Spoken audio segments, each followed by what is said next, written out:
situation mark this could put at the end of the first half if he can strike it well. Bruno Fernandes!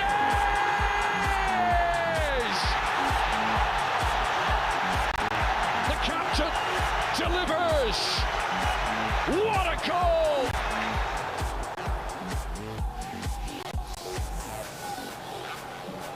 Cucurella shaping to shoot, he finds the bottom corner, and Chelsea have the breakthrough, not closed down quick enough, and Marc Cucurella makes Leicester pay. Sarr coming forward. Oh, that is magnificent! They're back in the game with a moment of individual brilliance. He assessed Kepa's starting position and sent one sailing over his head.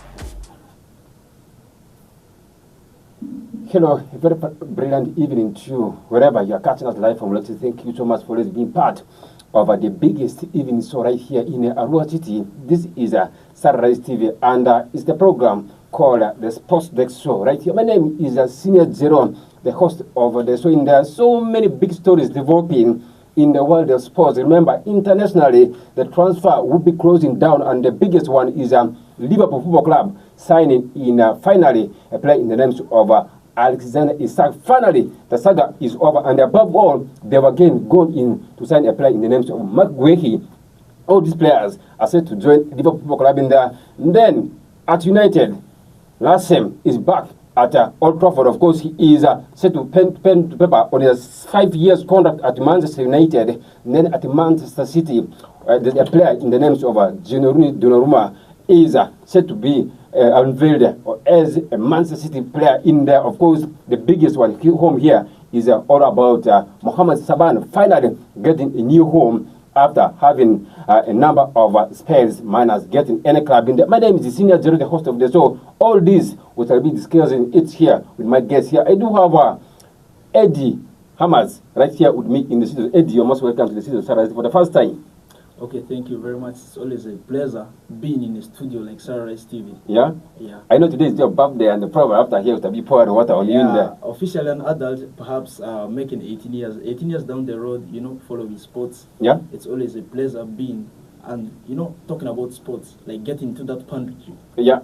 That's a brilliant, actually, coming in from my brother in the names of Eddie has. Of course, we shall be doing one or two things with him here, right, in here at Sunrise TV before we officially hands over to other things in there. But joining us through is Ray Proof.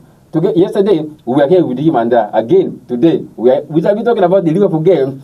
I did ask the promise for him something, and he did disappoint me yesterday by actually dodging me for the game. But finally, he's here with us in the studio. Ray, you're most welcome to the studio, Sunrise TV. Yeah, good evening, Jero. Good evening, my partner, and also the producer. The producer, and also the outside viewers.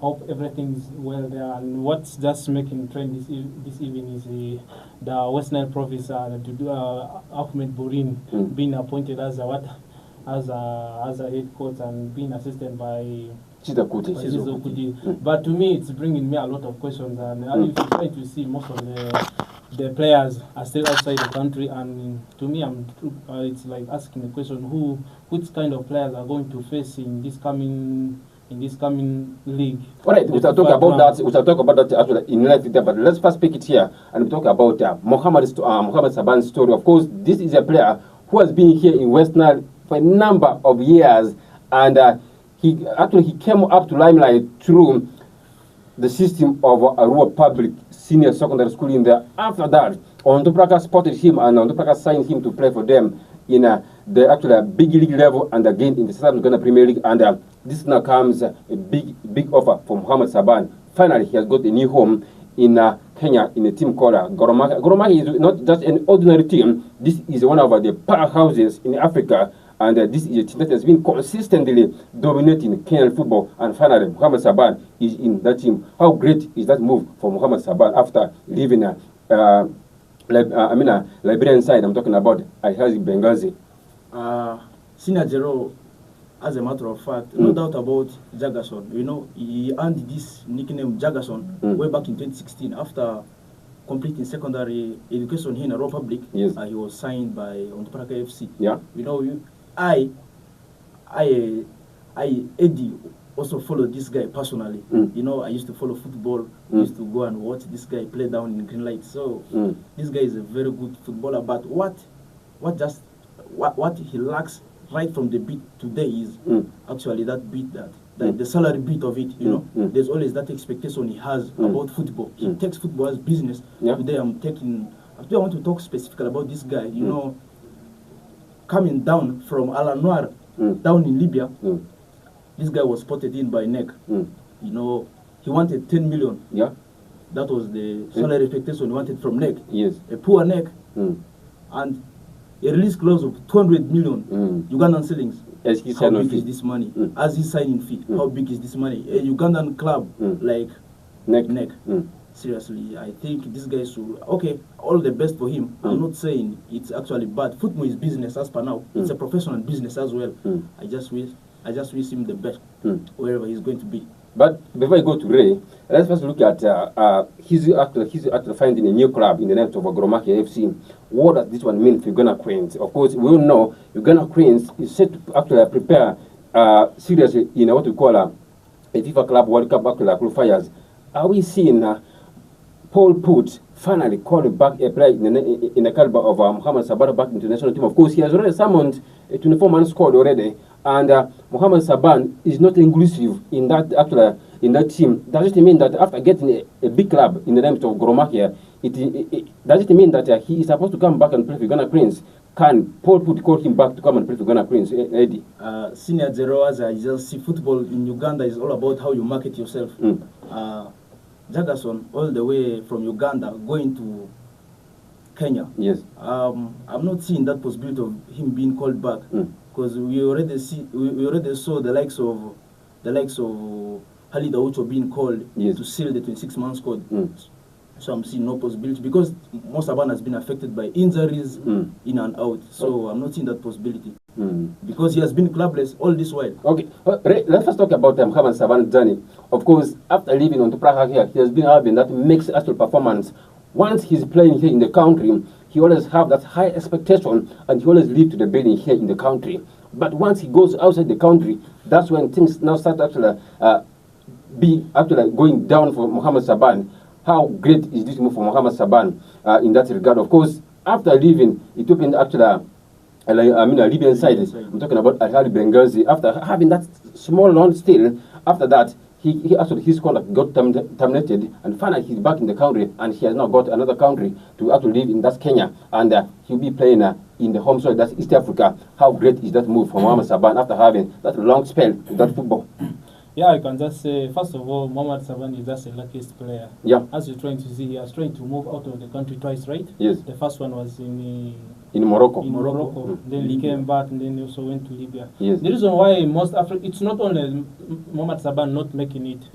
Most Ugandan players are also failing, even including Alan Okello. Yeah, he went outside, he went and he also came back. He went to Paradu again. The reason why maybe at times, that's why I always keep on saying that we Ugandans were good players, but maybe the attitudes, you know, being as a good player doesn't mean that you know how to play. Maybe the way you interact with yourself, the discipline aspect of it. The discipline aspect, how you those kind of things are the one making people. But him coming back to Africa, me I see it as a good move. Why? He needs to also to prove himself if he wants to really to join Uganda Cranes again.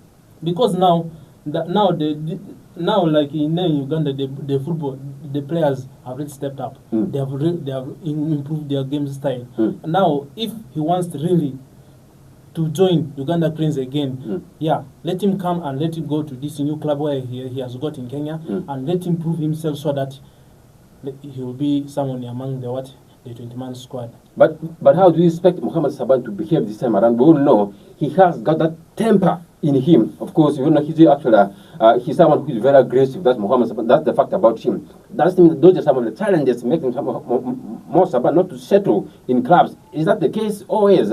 How do you expect Mohamed Saban to behave this time around in East African soil? No, I think Mohamed Saban is not taking football seriously because he has now conducted himself into money. You understand? Yes. If Mohamed Saban was this kind of player, he'd say, I want to play. Are you attributing that to him or you attributing to his agent? I'm talking about Sembidi. To him. Sempuya, yeah. No, to him. it's Mohamed is playing, not the agents. But it's the agent who is actually supporting for this club to go in. Anti, the reason because I'm saying Mohamed Saban has turned his football into money.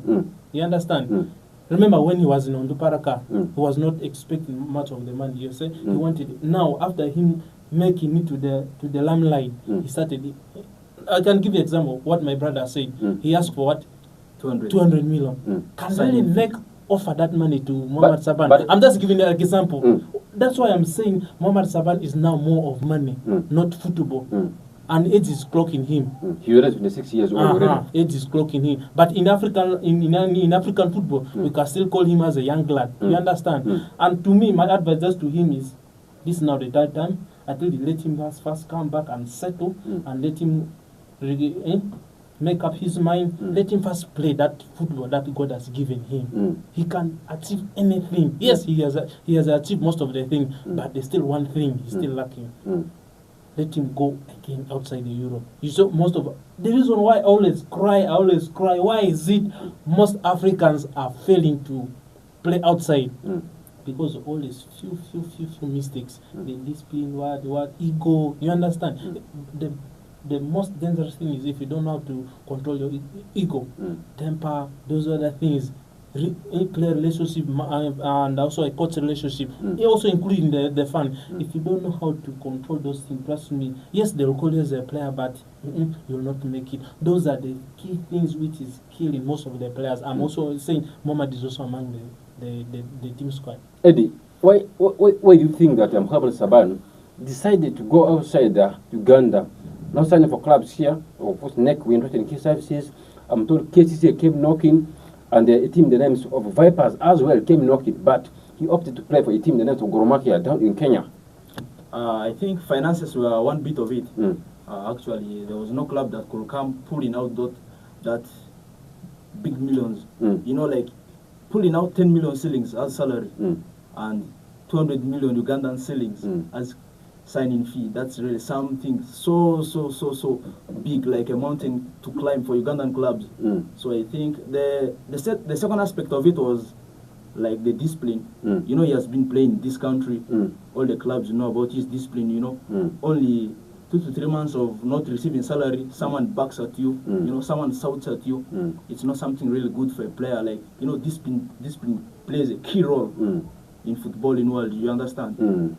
So I think, to me, what drove this guy down to Kenya, the biggest aspect was that money, you know, he's already exposed. It was actually that money that welcomed him down into Kenya. But I just wish him the best that side. Okay, this Mohamed Saban we're talking about is already at 27 years old. Of course, born in 1998. That's Mohamed Saban for you. Of course, he is one of the most prominent players that Western has ever seen, and he has actually given light to Western football in there. Of course, he has played for a number of clubs here, and he is 5 feet tall. That's Mohamed Saban for you, and he is prolific enough, and probably a team in the names of Gor Mahia could benefit a lot from his actual experience. Of course, he has that experience already after making those continental after movements. Small Saban will be a great addition. Of course, playing for KCC Football Club for some time, Vipers on the Praka.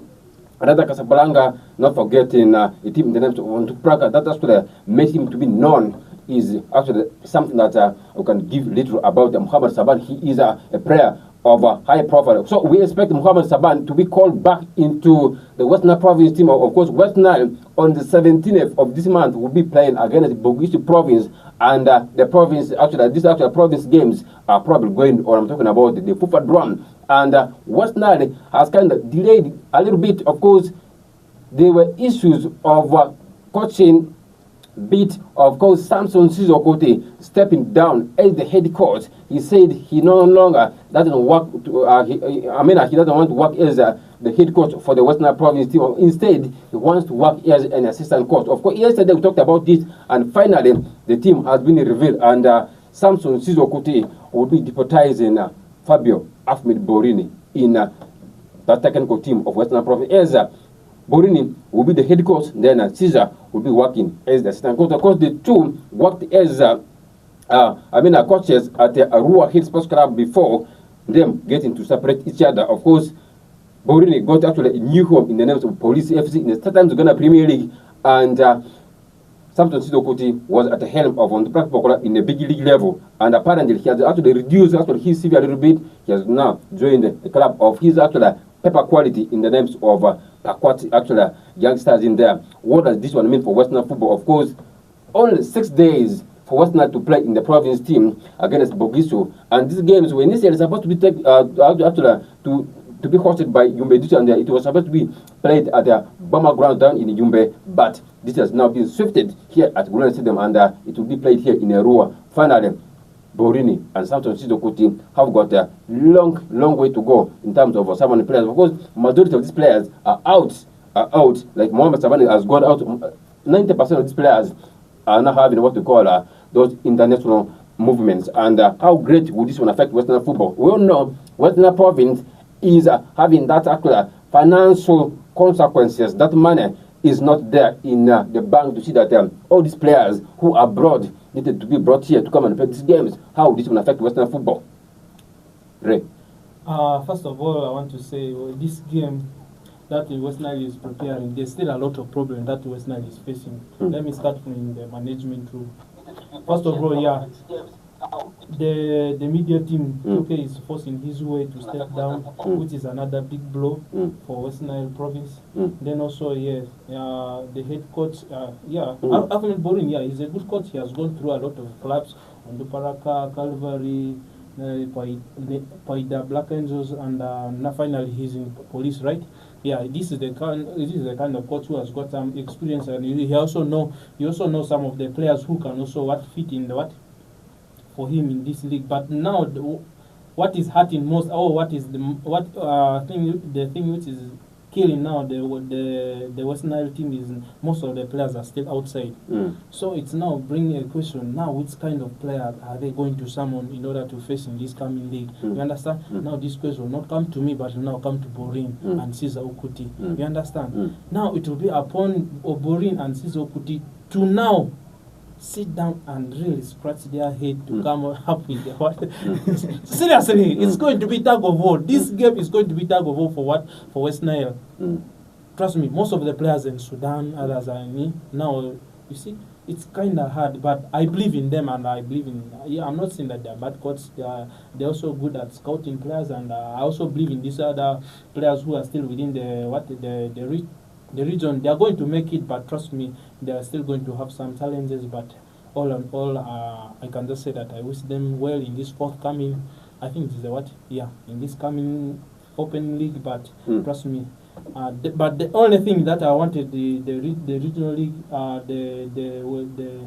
the team to do was to first sit down and to have a meeting, because one of the big our post which is lacking is the media staff, and Ethiopia trying to step down. Trust me, that thing is going to affect first of all, it's a loophole, just showing that there's a big problem. Because if you try to say Ethiopia knows also how to convince the fans out, because it's the fans who are going to give support to the team. Now if someone who is like who has idea and who is trying to step down, now the next question is who is going to take to take over that post, and who is going to convince the community or the fans in order to give in support for these other players, very well knowing that most of the players that they are willing to play for the region are still outside the country. Trust me, it's going to be a little bit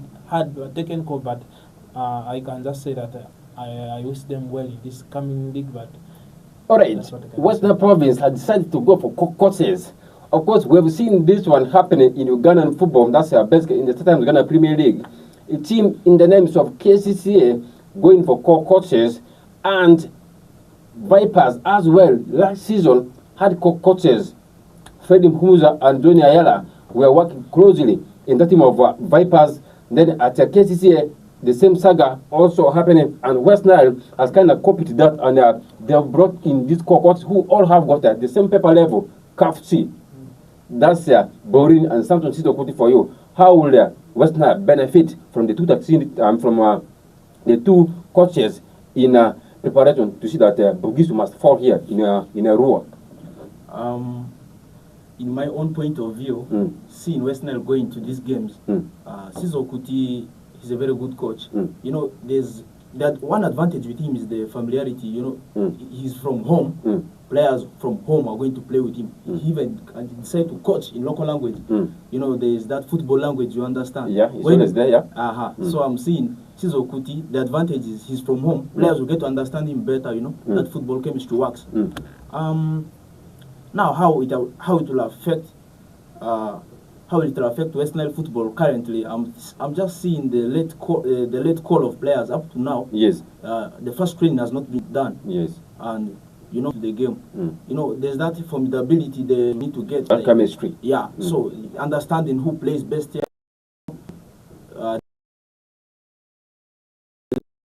So I'm seeing it's really going to be hard, and seeing that, like as he said, the PRO is stepping down. He was the video officer. The PRO is Fred Senior. Oh, okay, yeah. Actually, we could get someone in to replace him in that position of the media officer. Quite a lot of people work there. You can work there as well. Ray, is here the challenge is we've seen a number of the Western players crying fall of their allowances being paid or in irregular salaries. Of course, majority of them are not really pleased with what the Western FA is offering for them when it comes to their actual monthly allowances.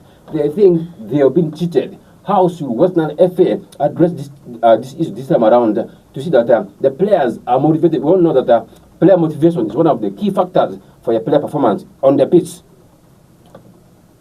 My advice is just be open to the players.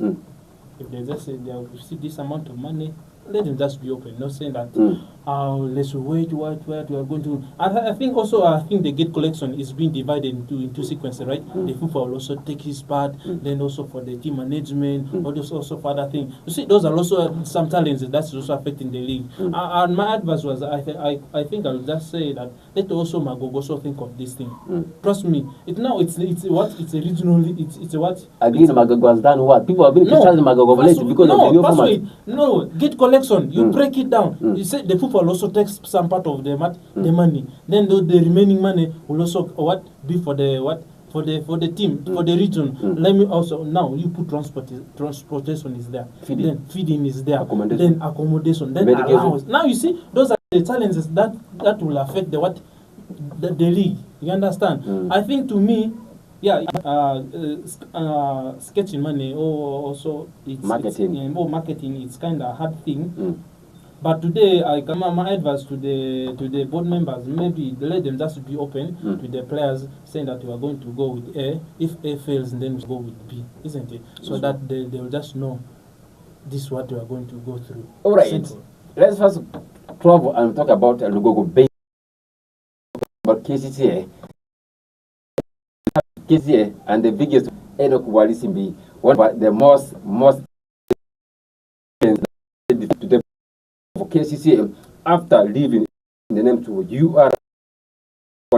I am one of the biggest followers of that team of URA. Last year, I'm kind of affiliated as president. Of course, KCCA won the Premier League 13 times. And they have now gone into the market to reinforce, or they are doing what we call a transition setup. Actually, at KCCA, they have now added an established defender in the name of Enoch Walisubi, who has been a childhood fan of KCCA. How great is this addition into KCCA's team? Of course, KCCA will be competing favorably with teams in the Southern Ghana Premier League. Will be in the Ghana Cup. Of course, this is where KCCA needed to rebuild a team. Of course, we have seen a number of players also living in KCCA. Before I come to that, this guy is coming to KCCA. How great is this one for KCCA in that regard? Zero, looking at Enoch Walusimbi, one of the best centre backs in Uganda. We all did see him playing for Express down in 2020 when Express won the league. Yeah. Actually, let me say the COVID helped them. This guy is a very good player. To me, seeing that Enoch Walusimbi being added in that Express team. I mean, to that KCCA team. You know, all the KCCA is the most decorated club in Uganda, winning the league 13 times. Of course, SCV has won it record time 17 times. Okay. And Vipers has got 7, KC has 13. I'm just seeing them getting down there, and this year I'm seeing KCCA top flight because of the additions they're adding right there in the team. We're seeing Enoch Walusimbi with all that experience coming back to see that things are done in that central defense with all the experience gained from Scotland. Yeah, I'm seeing Enoch Walusimbi doing something around this time around for KCCA. Right, I think the reason why they have just signed this guy is that's the competition between the KCCA and the Viper guys. You understand? Yeah, these are the two clubs that's always fight for the gong. But him coming to KCCA, yeah, he's a good and experienced defender. He's going to make it, but now it also comes to the tactics. Yes, you might sign a good player. Now, it now also depends to the tactics that he's going to use. You understand? First wait. This guy will add something to the squad. Yeah, he will add something. What he has done. Yes, he will add something. Yeah. Let me give you an example of Man U. Man U has one of the best defenders in the world. Right. But I'm just giving. Why do you want to like giving example with big clubs? Why don't you give that example with our own clubs here? I want you to understand. I have seen you giving examples of big name clubs. No, I want you to understand. Now, you can't relate with our clubs here. We have got experienced clubs, clubs who have got that actual experience already, clubs who have already established themselves. They're good teams here. Okay. Relate. That's continental. We can go for those international sports. Okay, it's okay, I understand. Okay, let me give you an example of Vipers. You understand? Yeah. As I said before, it's just going to be the competition between Vipers and the KCCA guys. You understand? Trust me, a team doesn't want this kind of flop players. You understand? Every team loves to get those quality top players so that they add in, so that they achieve their dreams, their goals in everything. You understand? Yes, him coming to KCCA. Yes, he's going to prove to the fans. Yes, he's one of the best centre back they have been waiting for, and also the team too. And trust me, and he's going to add in something. But now, as I said, it's also going to be he will also face some challenges. Why? Maybe also. Which challenge do you think he'll be facing? I'm coming. But these two, I'm coming. We are time bad. Partnership. We are time bad because we are having time. The partnership. Also, the player that they're going to make him to partner with. If he's also this kind of player who is also kind of like him, trust me, people also going to start also saying saga about him. You understand? That's what I can just say. It's all about the player now. It's all about now the coach tactics. Yes, I can bring him. I'll tell him let's play back three. When he's not good at back three, you will see me swallowing a lot of. You understand? Of course, football is not easy. Of course, Enoch Walusimbi, one of the most actually decorated defenders that Ghana has ever seen. Of course, he have got that experience of playing in what we call the Stars Ghana Premier League, having seasons with the KCC. I mean, with URA, with Express now signing for a team in the name of KCC. Remember, he was actually in that junior setup of KCC before he joined for actually. Greener pastures in there. Of course, KCC has already reinforced the actual team a little bit. Of course, they're rebuilding it. Of course, they have already added a player in the names of Ivan Himesube into the book. Of course, Robert Achai is already into the team of KCC. Of course, Lazaro Muhindo is already into that team of KCC Football Club in there. Of course, they are now looking at having that actual domestic performance. They want to see that they reclaim it back, to see that they live to the billing in Ghana football. That KCC for you. And I'm quite sure this player in the name of Enoch Walusimbi will be a great actual player for KCC. But before we talk about Liverpool as such, let's first talk about Erik ten Hag. In just 72 hours, former Manchester United coaches have been asked or sacked. One of them is Ole Gunnar Solskjaer, who has been sacked by Besiktas. Then the other one is Jose Felix Mourinho, who was sacked by a team in the name of Fenerbahce, also in Turkey. And then the latest one is Erik ten Hag, who has been fired by the team by Leverkusen. Only 3 games that he has managed. Remember, he only managed 2 league games, and he managed 1 friendly, not even a friendly, 1 DFB Pokal game. And finally, he has been sacked. In those 2 matches that he has played, he picked 1 win, he picked 1 draw, and they lost. And things have not been clicking so fast for Erik ten Hag at Bayer Leverkusen. Of course, this is a team which was still under transition, and since Xavi Alonso left the team has been left in jeopardy, and things cannot be moving so quick for Erik ten Hag at that team, and finally he has been sacked by Bayer Leverkusen. What does this one mean for Erik ten Hag? Does it mean that he is not that actual type of coach who can come in and address things very fast and see that he established a very good team? Decision making is kind of making him to risk jobs. Of course, at Bayer Leverkusen, he always leads, but at the end of the day, he loses the match, and this is forced after the board to fire him. How do you see Erik ten Hag in the near future? Do you rate him among one of the highly rated coaches right now in the world? If I'm to rate him out of 10, I'm giving Erik ten Hag 5. You know, with all the experiences I've seen from him, Erik ten Hag is he's just so unlucky. Coming in United, trying a few things here and there, going back to getting sacked, going to Leverkusen, trying 1-2 things there, trying to replace Xavi Alonso, but still failing in there. Just 3 games getting sacked. I'm just seeing maybe he should try something else. That's what I'm seeing for Erik ten Hag right now. He should try something else. 3 games you're getting sacked. No, you think he should quit football and he should focus on other things? Yeah, he's focused on something else, maybe punditry or analysis. Yeah, that one can work for him. Seriously, you know. You know, this guy, I think at least Leverkusen should have given him more time, you know. Just coming into replacing Xabi Alonso, who left for Real Madrid. Yeah. I expected Leverkusen to give at least more time. You know, he has just come into the squad. He has just spent barely 2 months with the players. So, you know, there's that communication gap, you know, that language between the players. It hasn't started working. So, I just felt personally, maybe Leverkusen should have given more time for Erik ten Hag. But anyways, things happen in football. They know why they sacked him. I think they did the best thing by letting this go early. Otherwise, you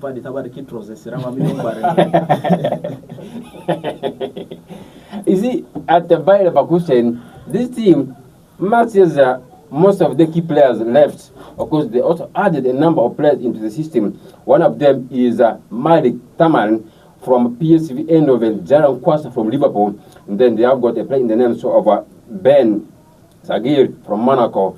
And all these things have costed the team around 80.4 million pounds. These were the acquisitions that Erik ten Hag signed in, and these players have not been leaving to the building for him at Bayer Leverkusen. And Bayer Leverkusen has also lost a number of players in there. Of course, one of being foreign ways who actually joined Liverpool expensive at around 116 million pounds. Then Jeremy Frimpong also joined Liverpool for around 29.5 million pounds. Then Granit Xhaka signed for Sunderland in there for around 13 million pounds. Then their defender in the name of Jonathan Tah, who has been a fan of Manchester United. Manchester United really wanted to sign him, but he opted to join a team in the name of Bayern in there on a free transfer window. And then Amin Aldi also moved to Bournemouth. These are the players who have led the team of FC Bayer Leverkusen. Not forgetting Lucas. These are the players who joined. Lucas joined Monaco, and these players have been so pivotal for Bayer Leverkusen in the domestic treble. Remember, they won domestic treble after winning what we call the German league in there. Does it mean that these exodus of players kinda left this team in a miserable state, Ray? First of all, I can just say before Erki joining the Bayer Leverkusen, what was the level of the players? Where was the Bayern Leverkusen? You understand? You see, football is very funny.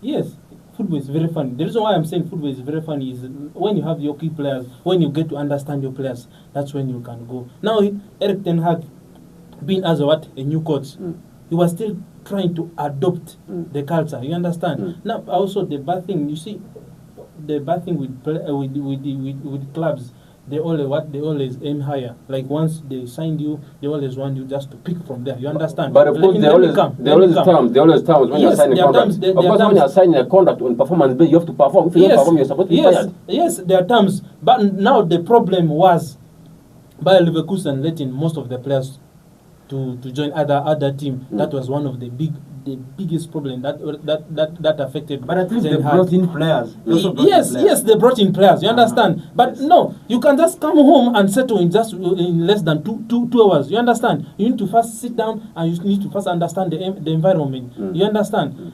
To him, they just rushed that guy. Trust me, they rushed him by sacking him. Only 3 games. But at United, he was also given time. But the Yes, fans he was things were given not time, transforming. but he made Manu to achieve some of the goals. Their dreams. You understand? Football's He not about listen. What are you bringing on play? Listen. What is your ethic? Listen, You know? he won Manu FA. You understand? Only That's that an FA. achievement. You understand? That's an achievement. Now only bringing this guy only for 3 games and you sack him, which means maybe they were just out of plans. Maybe they knew Xavi Alonso was going. Maybe let them just bring in this guy, just an interim coach. Maybe they also maybe they had another plan for another coach. You understand? They just brought in this guy just for some few moments. You Who knows understand? contract terms that they're like, you're going to win our first 10 games. But No. to me, Contract terms are seriously, there. in this Football is just listen, not in all this about 3 playing. games, You know, contracts. Listen, in this 3 games, I would have even blamed Eric and this guy Eric, because But Ray, you're a journalist. Have you been following the games of Bayer Leverkusen? yes. Okay, first tell me about the game that you watched. Listen, the reason why they sacked him was How can listen. how can a team in the names of Hoffenheim beat you? How can a team in the Division 4 hold you in the draw? Listen, in football there are 3 things. Yeah. There are 3 things. One of it has to happen. You understand? Man, this is a Who are top-notch the- team. This is a team which is at Who are the- that high level. You expect that team to be competitive to teams like Bayern Munich, to teams like Dortmund in the domestic league, and you're not doing this. Yeah, Anyway, that's the point. he has been fired at Bayern Leverkusen. That's Eric Ten Hag for you. So many people call him Tegetenge. Of course, at the Manchester United, things were not clicking so fast for him, and he has been fired. Of course, Eric Ten Hag once again is jobless, and we're going to see which country or which club he will be joining next. Of course, that's 3 games you've been fired. This is surely miserable. Even in the preseason tournament, this guy has not been performing so fast for the team, the Bayer Leverkusen. So this is a club that has got that history in German football, and it is a club that has got ambition. Probably the team wants to go back into what you call the European night. The team wants to play in the Champions League. So if this is the trend, how you are starting, things will never go well in there. And remember, the transfer in England is closing down today, and we shall be ending down the show with the preview of with the actual match preview of the game between Liverpool and Arsenal in there. But let's first talk about transfers before we conclude with that as well as saga in there. Ray, let me begin with you. I know you're a strong Liverpool fan, and Liverpool have now gone into a bank and they have already signed a player in the names of Alexander Isak. The saga is final over.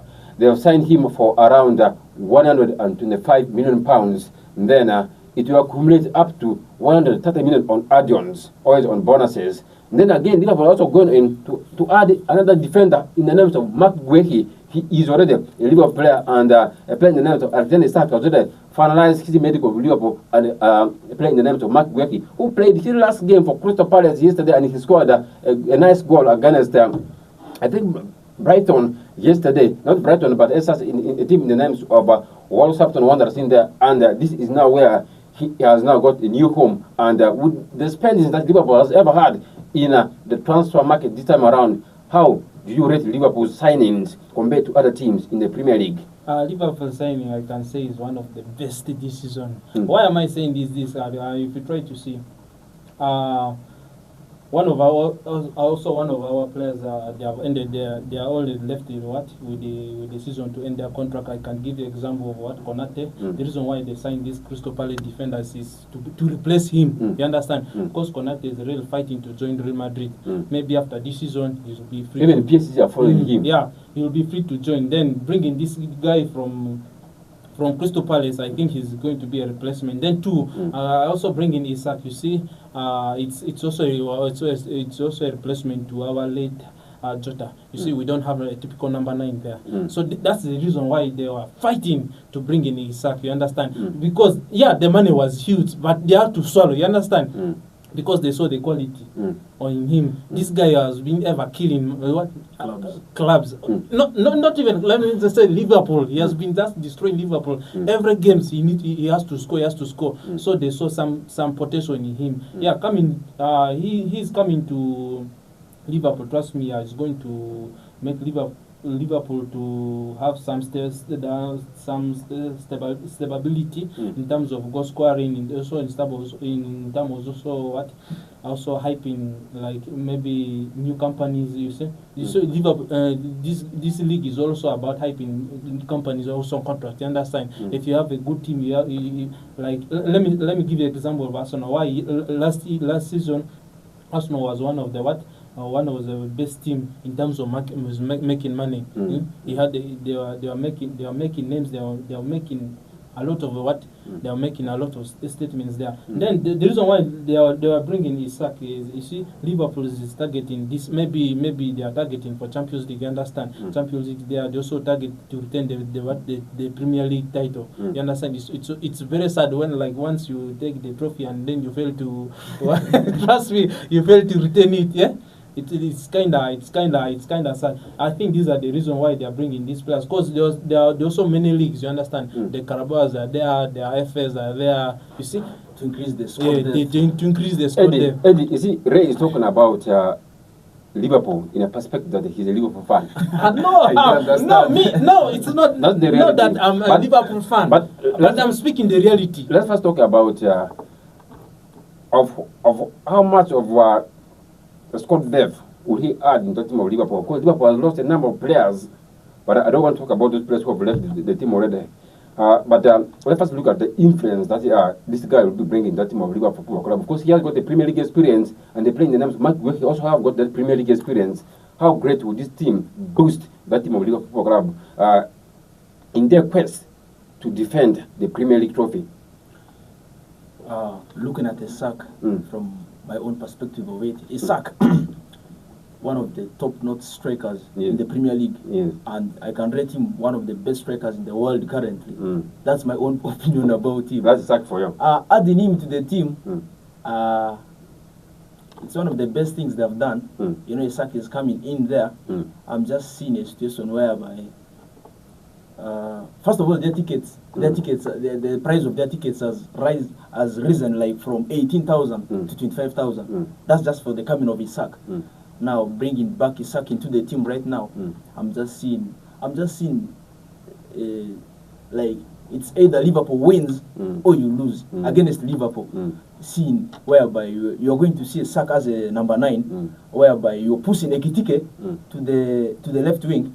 You first bench Gakpo. You understand? From my own understanding of the football, I'm just trying to see. I'm bringing Ekitike to number 11, number 7. I'm retaining Salah. Now keeping it right there at the number 10 role. I'm giving it to the man, Florian Wirtz.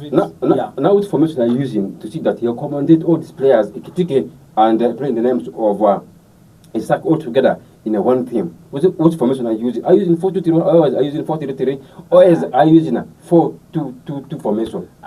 To me, 4-2-2-2 formation is updated. We also Erik Ten Hag failed with that formation. So currently, looking at Liverpool's basis, I'm just seeing the best formation that could work for them could be 4-2-3-1. Now, how will you accept that team of Liverpool, the 4-2-3-1? Okay.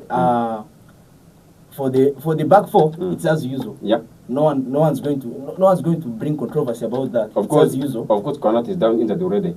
Konate is down. Yes. So Mark Guehi is in. So do you expect Mark Guehi to partner around Virgil van Dijk in that central defense partnership? Very well, perfectly well.